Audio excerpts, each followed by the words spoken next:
Okay, let's start with a brutal biological reality. You can survive maybe 3 weeks without food, but water?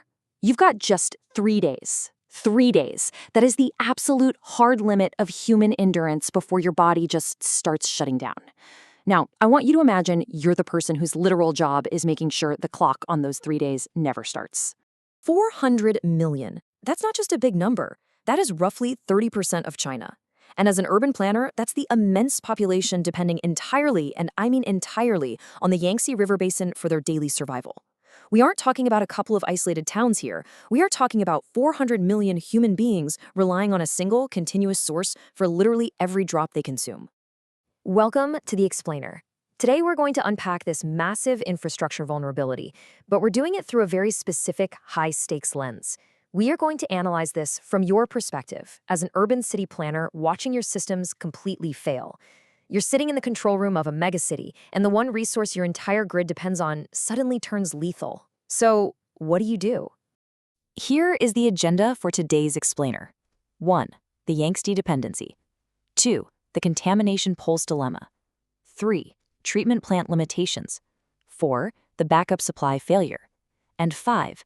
Sanitation and societal collapse. This is essentially your city planner's blueprint for an unmanageable disaster. Section 1. The Yangtze dependency. 1,600 kilometers of vulnerable infrastructure. To really grasp this vulnerability, you have to picture the physical layout of the grid you manage. For 1,600 kilometers, municipal intakes draw water directly from the river. There are 0 isolated mountain wells to fall back on. These intakes are the main arteries of your city, pumping raw river water straight into the treatment facilities that supply every home, factory, and farm. Section 2. The contamination pulse dilemma. Decades of toxins unleashed. So what happens if the Three Gorges Dam upstream actually fails? Well, it wouldn't just bring an uncontrollable flood of water, it would unleash a catastrophic contamination pulse. We're talking about over 20 years of accumulated pollution being violently kicked up and shoved downstream in a single, hyper-concentrated wave. It's a literal toxic cocktail heading straight for your intakes. Actually, let's break down exactly what's in that water. You've got heavy metals remobilized from the reservoir floor. You've got industrial chemicals and petrochemicals washing out from thousands of submerged factories. Add to that raw municipal sewage from Chongqing's 30 million residents, and a massive hit of agricultural chemicals from watershed farms. This entire lethal mix is traveling straight towards you. So sitting in that control room, you immediately face an impossible choose-your-crisis dilemma. Do you pull the plug, shut down the intakes, completely cut off the water supply, and guarantee a dehydration crisis within 3 days? Or do you keep the grid running, draw the contaminated water, and knowingly pump poison right into the homes of millions of people? Section 3. Treatment plant limitations. Why the machinery fails. Let's say you decide to keep the intakes open to try and buy some time. Why can't your state-of-the-art municipal treatment facilities, the very machinery of the city, just filter this out? Well, standard treatment relies on 4 steps: coagulation, sedimentation, filtration, and chlorination. It is a miracle of modern engineering, for sure, but here's the catch. It's built for normal, everyday river water. Your multi-million-dollar machinery is fundamentally useless against extreme heavy flood sediment, and it absolutely cannot filter out dissolved industrial solvents or massive spikes in heavy metals. The system would literally just be physically overwhelmed and broken by raw nature. Section 4. The backup supply failure. A crisis without a safety net. With your primary system physically overwhelmed and failing, you're desperately looking for a backup, right?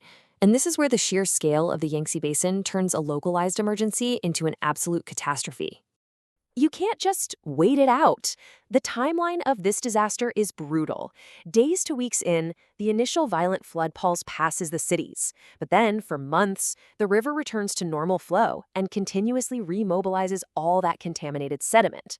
This means that for years, sustained low-level heavy metal contamination just persists. The water supply remains totally poisoned long after the news cameras leave. And look at the logistics of trying to replace that water. Localized emergency responses, like bottled water, trucked water, or emergency desalination, can serve a few million people in a normal crisis. But against a total dependent population of 400 million people needing a massive daily supply, it's a logistical and mathematical impossibility. You just cannot physically truck in daily drinking water for 400 million people every single day. Section 5. Sanitation and Societal Collapse. The silent killer. Without a functional backup supply, we hit the final stage. This is where the lack of clean water breaks down every single other pillar of urban society. Even a brief exposure to these toxins before you can shut systems down is devastating. If people drink this water out of sheer desperation, lead causes severe neurological and developmental damage. Cadmium leads to kidney disease and is a group 1 carcinogen. Mercury brings more neurological and fetal developmental effects. Arsenic causes skin lesions and cardiovascular disease. It creates an insidious public health crisis where cancer risks multiply cumulatively. And this leads seamlessly into absolute sanitation collapse. Without a clean water supply, hospitals absolutely cannot sterilize their equipment. Safe food prep in homes and restaurants? Impossible. Major industry halts. Agricultural irrigation is flooded with poison. As a planner, you realize that without water, the structural foundation of the city doesn't just decay, it vanishes immediately. We actually have grim historical precedents for this. Look at the 2010 Haiti earthquake. The collapse of sanitation there led to a cholera epidemic that killed over 10,000 people.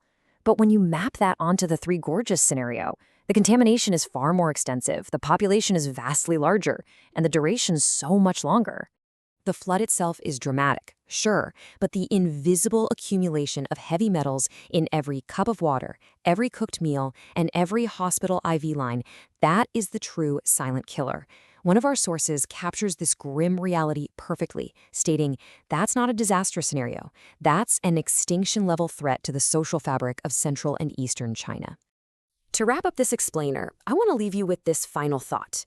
When we think of massive infrastructure failures like dams, we almost always picture the flood. But does this terrifying, invisible water dimension change your risk calculation? Think about the fragile systems holding up our own cities. Drop your thoughts in the comments, and be sure to subscribe and join us next time as we explore another explainer on the global infrastructure risks hiding in plain sight. See you then!